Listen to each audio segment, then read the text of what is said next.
সকাল থেকে এখন 5টা বাজে, কিন্তু আমাদের এখনো রাজপথে অবস্থান করছে। আমরা তার সত্ত্বেও আমরা আমাদের আনুষ্ঠানিক ঘোষণা করছি, কিন্তু স্পষ্ট ভাষায় বলে দিতে চাই, যদি অতি দ্রুততম সময়ে আমরা সাম্য হত্যার বিচার না পাই, আবারও ছাত্রদল এর থেকেও কঠোর কর্মসূচি ঘোষণা করতে হবে। আমার ভাইয়ের হত্যার বিচার আমরা রাজপথ থেকে আদায় করেছিলাম। নিয়মিতভাবে তাদেরকে আহ্বান জানাচ্ছি, আমাদের প্রতিবাদের ভাষা যেন তারা বুঝতে পারে, আমরা শান্তিপূর্ণভাবে প্রতিবাদ জানিয়ে যাচ্ছি। তারা যেন বুঝতে পারে যে এর থেকেও অনেক বড় কর্মসূচি ছাত্রদের প্রণয়ন করতে পারে। আমরা শাহবাগে অবস্থান গ্রহণ করছি। আমরা যদি আমাদের প্রয়োজন মনে করি, যদি আমাদের ভাই হত্যার বিচার না পাই, আমরা যৌন ব্লক করতে হবে। বুঝতে হবে এই ছাত্রদলের নেতাকর্মীরা বিগত 15.5 বছর লড়াই সংগ্রাম করে খুনের শিকার হয়েছে, তারপরও তারা কিন্তু রাজপথে রয়েছে। এখনো তাদের সেই মানসিকতা রয়েছে এবং আগামীর বাংলাদেশ বিনির্মাণে এবং নিরাপদ ক্যাম্পাস বিনির্মাণে তারা ধৈর্য সহনশীলভাবে বাংলাদেশে করে যাচ্ছে। দুর্বলতা ভাবা যাবে না। আমরা দেখেন আমরা 9 মাসে আমরা দেখেছি এখানে 1 থেকে 200 উইঘুর সংগঠনের লোকজন এসে শাহবাগ অবরোধ করেছে।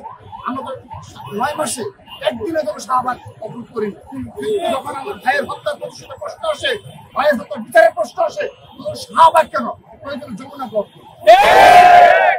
আমরা আজকের এই ছাত্রদলের করার জন্য আপনারা পরিশ্রম করেছেন, সেজন্য প্রথমে জানাচ্ছি। আপনারা দেখেছেন আমাদের যত সময় যাচ্ছে নেতাকর্মীদের সংখ্যা, সাধারণ শিক্ষার্থীর সংখ্যা আরো বৃদ্ধি পাচ্ছে। শাহবাগ হাজার হাজার ছাত্রদলের নেতাকর্মী সমর্থক সাধারণ শিক্ষার্থীদের অবস্থান পরিলক্ষিত হচ্ছে। তারপরও আমরা আমাদের কথা অনুযায়ী, যেহেতু আমরা এটি ঘোষিত কর্মসূচি ছিল সাম্য হত্যার বিচারের দাবিতে, আজকের এই ঘোষিত কর্মসূচি আমরা সকাল 10টা থেকে বিকেল 5টা পর্যন্ত আমরা ঘোষিত কর্মসূচি ছিল। কিন্তু আমাদের হাজার হাজার ছাত্রদলের নেতা কর্মীরা তারা বিক্ষুব্ধ এবং এখন পর্যন্ত তার ভাইয়ের হত্যার বিচার তারা পায়নি বিদায় তারা কেউ রাজপথ থেকে যেতে ইচ্ছুক নয়।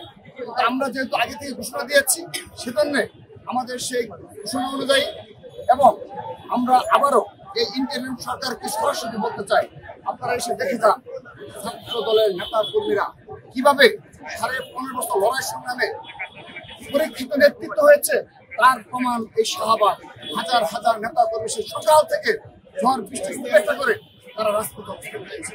আপনারা এই ছাত্র দলের নেতা কর্মীদের মনোভাব বুঝতে চেষ্টা করুন, তাদের মনের ভাষা বুঝতে চেষ্টা করুন। আপনারা অতি শীঘ্রই অতি দ্রুততম সময়ে সাম্যের হত্যাকাণ্ডের সাথে যে বা যারাই জড়িত থাকুক তাদেরকে গ্রেপ্তারের চেষ্টা চালান এবং বিচারের আওতায় নিয়ে আসুন।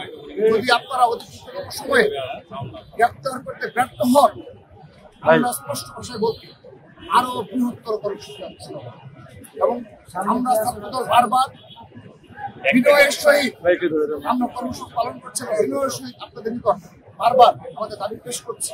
আমাদের ভাই এই জুলাই আগস্ট আন্দোলন অন্যতম সাহসী যোদ্ধা সাম্যকে হারিয়ে সবাই ছাত্রদলের নেতৃত্ব, তার সহপাঠীরা, সাধারণ শিক্ষার্থীরা এবং ছাত্রদলের আপাতত নেতা কর্মীরা মুক্ত, আমরা তাদেরকে নিয়ন্ত্রণ করেছি।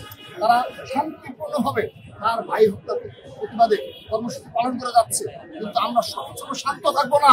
আমরা মাসের পর মাস হত্যা বিচার পাবো না, সেই জন্য বাংলাদেশ চাই সরকারের দায় রয়েছে এবং এই দায়িত্বশীল পর্যায় থেকে আমরা তাদের স্পষ্ট অবস্থান সদিচ্ছা যেন পরিলক্ষিত হয়, সেই বিষয়টি আমরা আবারও আপনাদের মাধ্যমে আহ্বান জানাচ্ছি। এবং আমরা বিশ্বাস করি তারা তাদের সবার যদি সদিচ্ছা থাকে, তাহলে হয়তোবা এই তদন্তে আরো কঠিন হবে এবং অপরাধীরা গ্রেপ্তার হবে। আমরা অনেকগুলো বিষয় রয়েছে যেগুলো অনেক কষ্ট রয়েছে, যেমন গ্রেপ্তার করা হয়েছে সেই 3 জনকে 4 থেকে 5 দিন করে রিমান্ডে নিয়ে আসা হয়েছে। আমরা এটা প্রশ্ন করতে চাই, এর মধ্যে স্পষ্টতার বিষয় কেন 1 থেকে 2 দিনের মধ্যে রিমান্ডে নিয়ে আসা হলো না তড়িৎ গতিতে, এটা আমাদের প্রশ্ন। দ্বিতীয়ত, যারা ডিবি যে কর্মকর্তারা তদন্তের দায়িত্ব রয়েছে তাদের সাথে আমাদের কথা হয়েছে, তারা এখন পর্যন্ত আশ্বস্ত করতে পারে নাই যে 3 জন গ্রেপ্তার হয়েছে তারাই কি মূল অপরাধী কি না, এটি আমাদেরকে তারা আশ্বস্ত করতে পারছে। তারা নিজেরাই কনফিউজ এই বিষয়ে। আমি তাদের সাথে কথা বলেছি, তারা বলছে যে তারা চেষ্টা চালিয়ে যাচ্ছে আশপাশের সিসিটিভি ফুটেজ সহ তাদেরকে গ্রেপ্তার করানোর জন্য। আমাদের তাদের নিকটে প্রশ্ন ছিল, যদি এখানে 10 জনের অধিক উপস্থিতি থেকে থাকে, যদি এই 3 জন সত্যিকার অর্থে অপরাধী হয়ে থাকে, হত্যার সাথে জড়িত থাকে, তাহলে এই 3 জনকে গ্রেপ্তার করে রিমান্ডে নিলেই তো বাকিদের নাম জানা যাবে, পরিচয় জানা যাবে। তাহলে কেন এই 9 দিন অতিবাহিত হয়ে যাওয়ার পরও আমরা তারা প্রকৃত খুনি সেই নামগুলি জানতে পারছি না, গ্রেপ্তার হচ্ছে না? আমাদের অনেক কষ্ট হয়েছে। সেজন্য আমরা সরাসরি ইন্টারিম সরকারের যারা দায়িত্ব রয়েছে তাদেরকে আরো বেশি তড়িৎ গতিতে সিদ্ধান্ত গ্রহণের আহ্বান জানাই। যদি আপনারা বিলম্ব করেন, যদি ছাত্র দলের সাথে বিমাতের সাথে আচরণ করেন, ছাত্র দল